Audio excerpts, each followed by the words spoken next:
Good morning, guys. My name is Tony Winders. I am the principal consultant at Winders Consulting Group. And so I'm a student of influencer marketing, like many of us are. I am here to learn from you guys. And this conversation is really taking influencer marketing from the standpoint of the influencer, as opposed to the brand. Obviously, it's a relationship that extends from the brand to the influencer to their audience and the content that they all create together. So I'm eager to get your perspective on this topic, and if you would just introduce yourself, talk about what you're doing now, and kind of your perspective on kind of the influencer side of that equation.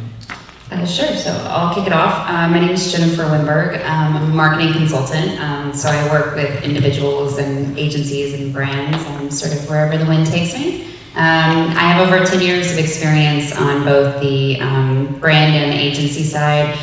Some of the people that I've worked for are most of the major studios, including Lionsgate, Fox, Sony, as well as brands such as American Express, Porsche, Walmart, Unilever, Johnson & Johnson. You name it, I've worked on it, is what I like to say. My specialty is digital and social media. And the way that I got into the world of influencers was when I sort of came out of college. I studied film communications, and they were calling this whole space new media. Back in the day, new media.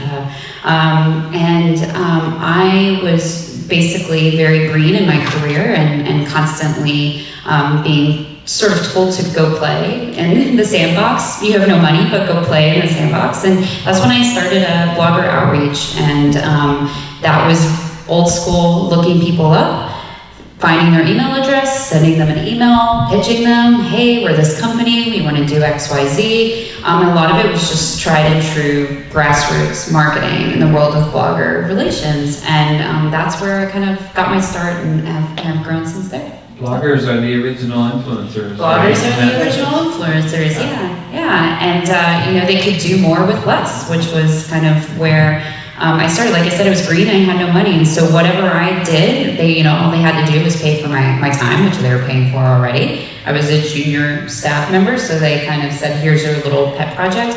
I actually did publicity for my university, and I got them set up on Google Alerts and started printing out digital media that they were missing because they were still clipping newspaper articles.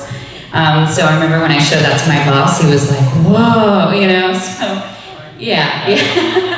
I have a funny story for you about that. From an entertainment client that sent over a box of printouts from fans that had emailed them. And we made a database of Felicity fans, and we helped the network save the show by, we put up savefelicity.com and had the fans send in locks of their hair, the season that she got hair. Sorry, I'm late. Hey, there she is. I got caught in the hallway. All right. Cool, so that's me. My name is Peter Abraham. I have my own content marketing agency called Abraham, as well as an app development studio. My 1.0 career was producing television commercials and movies for about 20 years, and then transitioned into being a CMO by starting my own running event. I sold it to the LA Marathon, became a CMO there, and worked for a series of technology and fitness consumer brands. And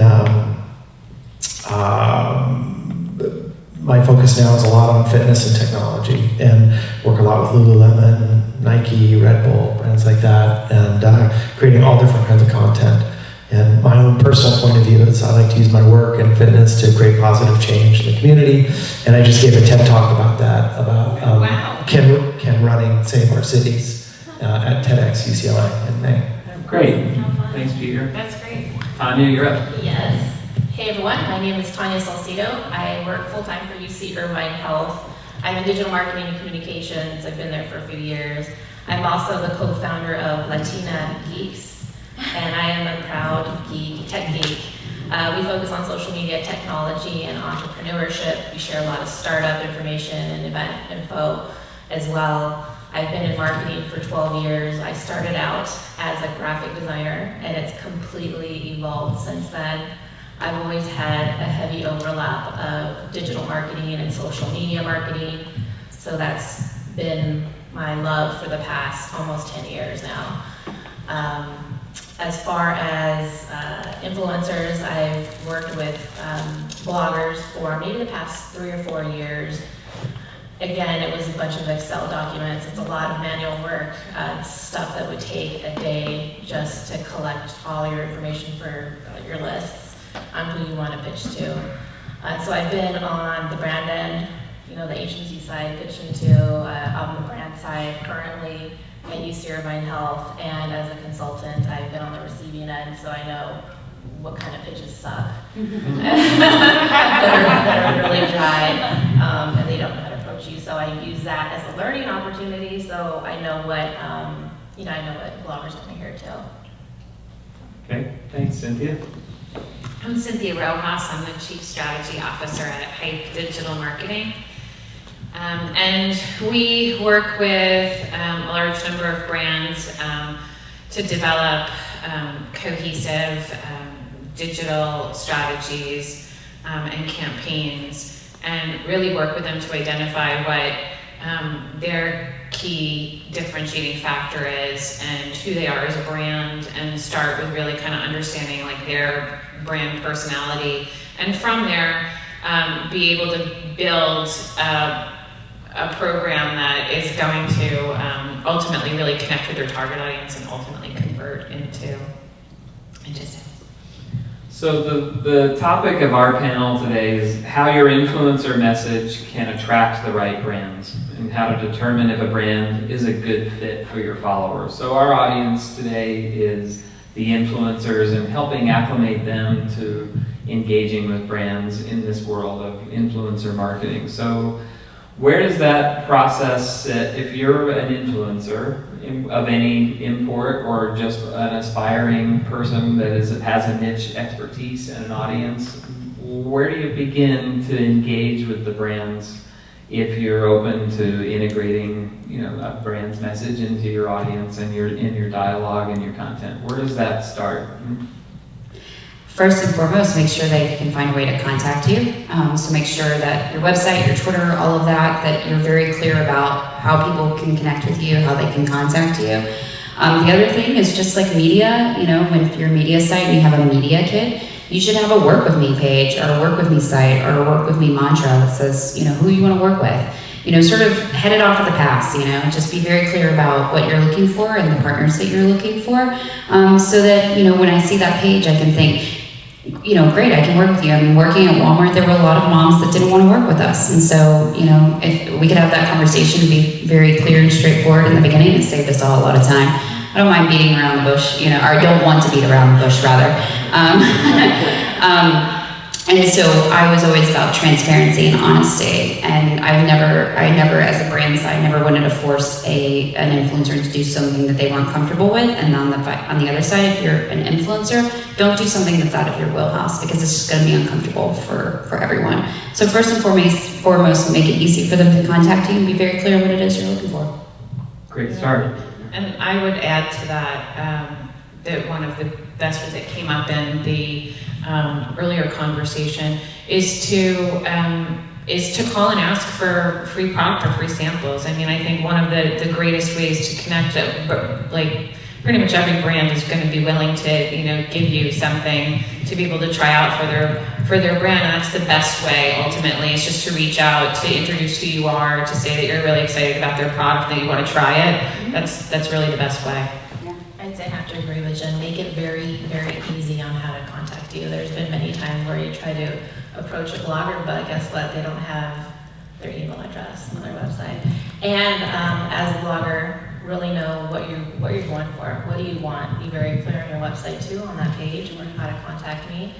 And as you said too, when I do that now for Latina Geeks, because we host monthly Facebook Lives, so we always have to come up with new gadgets to showcase.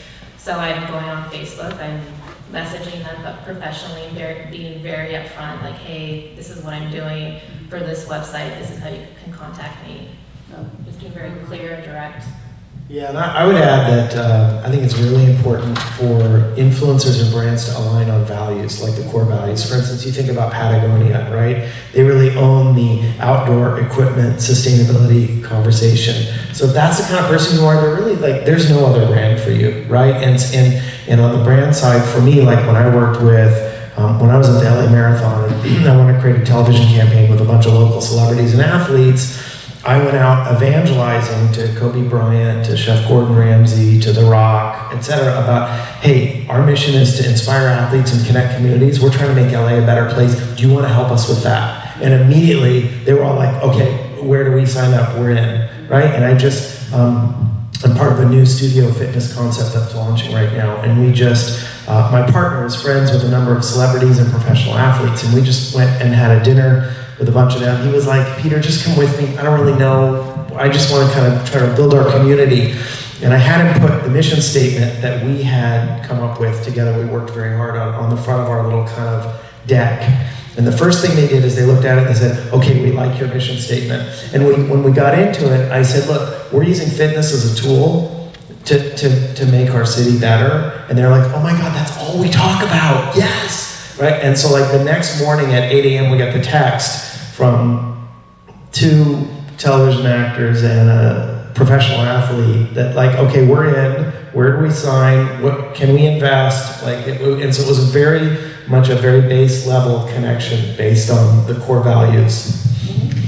Yeah, I was going to say that, and I think that focusing around that and being very honest and upfront, I actually had a mom blogger who it was Raid bug spray, and she was like, I don't like pesticides, and I had a conversation with her, and I said, okay, I get that, I understand that, but you're standing in your garage and you're standing in your kitchen, there's a big cockroach, what are you gonna do? She's like, I'm gonna get the Raid bug spray. And I said, yeah. So I said, that's fine, then have that open and honest communication. And in her blog post, she said, look, I'm a green mom, I'm a clean mom, I'm a safe mom, but I gotta tell you, if there's a big old cockroach standing in my kitchen, like I'm gonna get whatever I need to do in order to kill that. And so we were very open and honest about that. But then in that conversation, she said, here are safety tips for keeping bug spray in a safe place, and so again, core values, and then also sort of something might not seem like it makes sense, but then get on the phone and have that conversation. And it probably will. So for you, the example of like finding what makes those athletes and those individuals tick, and the thing that is gonna sort of, make sense in their sort of heart, then just go with that angle. Yeah. That kind of fit philosophically is obviously very important. In the example you gave, Peter, there were relationships already in place where you were able to gather, a conversation. But if you don't have those relationships, where do influencers go to meet brands? What starts that dialogue? What are the options available? How does that ecosystem work relative to pairing? I would say, get out there, go to events. There are, Blogger was the catalyst of that, right? That was basically the beginning of it was, let's, provide tools and resources to influencers. And I, as an agency, was like, I gotta go to these conferences, I gotta meet these people because I'm trying to find these individuals and work with them. And so I cannot stress enough, despite this digital and social world, how much happens in a conversation over coffee or at a conference or at a lunch or something like that. So it's worth that money to often go to those conferences or those things where the brands are at. Look at their websites, see who's gonna be there. Go, oh wow, you know what, this brand's here. And I used to do that as on the agency side when I would go to events where clients were at. Same thing, I'm pitching them, right? I'd look at who was attending and I'd like have my hot list of who I was gonna go to. So when you go to these conferences or events, if they're doing a promotional booth, go to, most likely that brand manager is probably there. So go, hey, this thing that you're doing for Hanes is really cool. Like I'm a mom blog talking about, fitness, and Hanes Cotton is perfect. And like, who can I talk to about this? Yeah, and I would extend that. I think that 100%, it's about real world, like real life interaction.